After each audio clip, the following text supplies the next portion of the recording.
সামান্য 2 পয়সার মাস্টারনি হয়ে তুমি আমার টেবিলে বসিয়ে আমার ছেলের সাথে তোমার ছেলেকে লেখাপড়া করাচ্ছিলে? What a funny! হ্যাঁ, এই ছেলে ওঠ ওঠ ওঠ এই চেয়ার থেকে। বাবা, তুমি এসব কি করছো? এই চুপ চুপ! ওরা গরিব। মশা যেমন মানুষের রক্ত চুষে খায়, ঠিক তেমনি গরিবরাও বড় লোকদের রক্ত চুষে খায়। তাই গরিবদের কাছ থেকে বড় লোকদের দূরে থাকতে হয়, দূরে। তুই দেখিস না আমার বাড়ির সমস্ত চাকর বাকর তো ওরা আমার কাছ থেকে 4 হাত দূরে থাকে।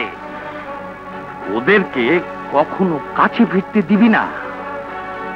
এই ছেলে শোন, আর কোনোদিন যদি তোকে আমার ছেলের সাথে মিশতে দেখি, তাহলে তোকে আর তোর মাকে গুলি করে মারবো। তাই মাস্টারনি, যা যা এখান থেকে। তোকে আর কোনোদিন আমার ছেলেকে পড়াতে হবে না।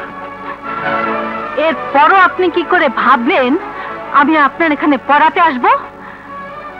আপনার মতো বড় লোকের এখানে চাকরি করাচ্ছে, না খেয়ে মরে যাওয়া অনেক ভালো। মুখ সামলে কথা বল মাস্টারনির বাচ্চা। মিস্টার সানোয়ার বেগ, অভদ্রের মতো কথা বলবেন না। কি কি বললো?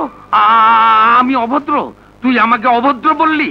তোর এত বড় সাহস! এই সানোয়ার, এদিকে আয়। আমার বন্ধুকে অভদ্র বললি কেন? বল বল হারামজাদি। ছোট লোকের মতো গালাগালি করবেন না। কি? আমি ছোট লোক?